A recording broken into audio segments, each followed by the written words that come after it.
So we're back with part 2 of the Glory to the Ny'alotha Raider achievements. Completing this along with those in the first video that you'll see up in the corner now. If you've not watched that, give that a little look first. We'll get you the Wriggling Parasite and the achievement, and something good to finish off the expansion with. Let's take a look.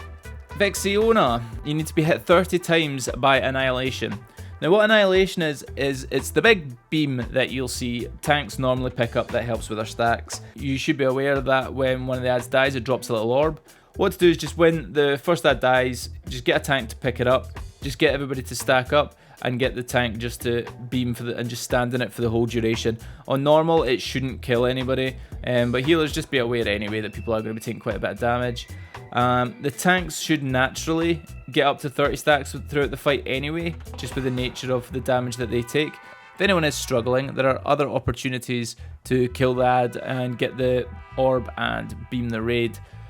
What the first beam might do is it might not get you up to 30 hits, so just be aware of that, and then if necessary just beam certain players or stack up again if you need to, and just do the fight as normal. There's nothing special you need to do here apart from just be targeted by that beam. Once everybody's been hit at least 30 times on normal or heroic, you kill Vexiona and then you move on.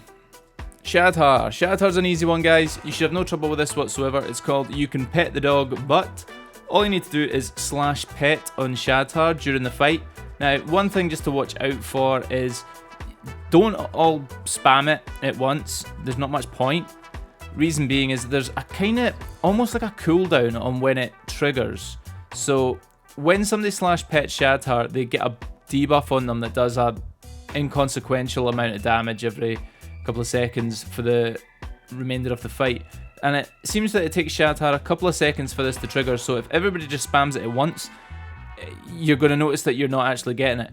Just take your time, /pet, create a macro, whatever you want to do. Just make sure everybody's done it before the end of the fight, and kill Shad'har as you normally would. Drest'agath, that's called Tempertantrum. And with Tempertantrum, what you need to do is you need to trigger Throes of Agony twice within 60 seconds. How you normally trigger Throes of Agony is every time you kill an ad, a tentacle around the room, it will increase her energy bar. Yes, it is a her, I believe, I think. And once it gets to maximum, it will then trigger Throes of Agony.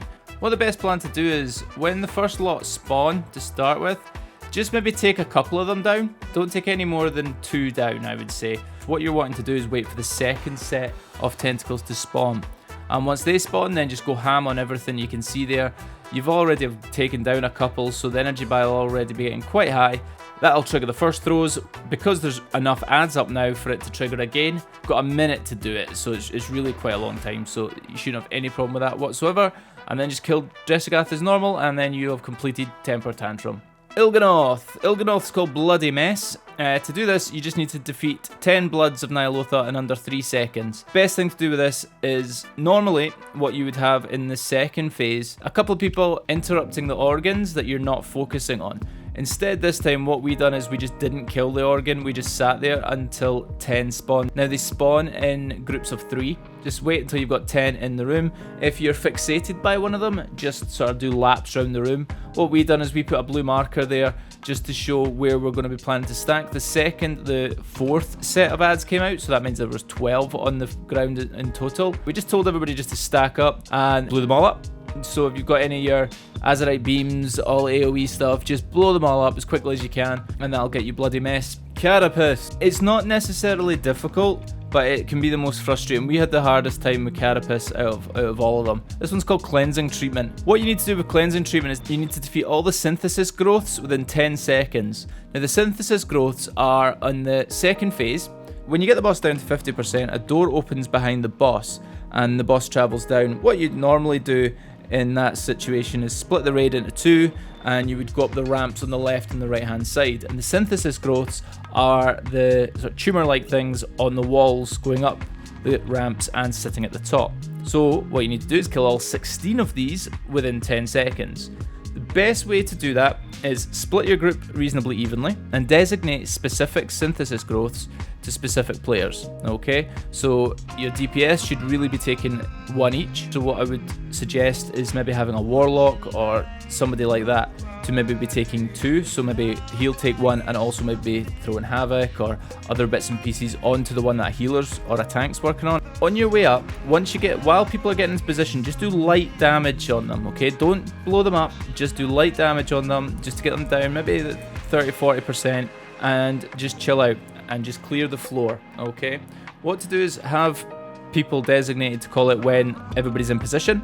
Every so often you will notice that the synthesis growths get a shield on them. Wait until the next shield comes up and use that as a sort of countdown. So you'll see a timer, it's about 12 seconds-ish, I think, on a growth that the shield's actually up for, and just use that next one as a countdown, and once that hits 0, then boom, you can blow them all up and hopefully then get them all down within 10 seconds. And from there, once that's done, you just go down and kill the bosses normal, and you'll have that one. It might take a couple of attempts. You most probably will kill 1 or 2 early until people just get the hang of how much damage they can actually do to it. Once you've figured out how many growths each of your players can take, you shouldn't have too much issue. Last but not least is in Zorth, and this one's called It's Not a Cult. You have to defeat Zorth after all players have accepted the gift of Zorth in normal or higher. What you essentially need everybody to do is have everyone lose all their sanity at some point during the fight. Now, a couple of things about this. If you die having been mind controlled, that's okay. If you just die without losing all your sanity, you have to start the fight again, or you have to res them. So keep your reses handy just in case somebody does do something silly and die. Essentially what we done with this is we had the same group that went down into both Mindgate phases.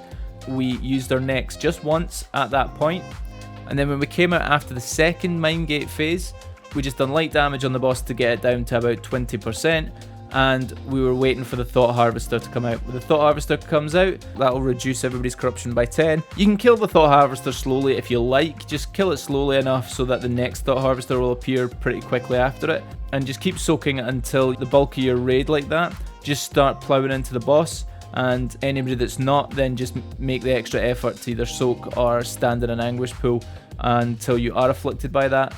Kill the boss, and completing that will give you the Glory to the Ny'alotha Raider achievement. You will get this Wriggling Parasite, which is cool, I guess. There are loads of different ways to do many of these achievements. If you guys have done it a different way, please let me know in the comments below. Subscribe, like, and we'll have more of these coming out for other raids as soon as we can. Thank you very much. Bye for now.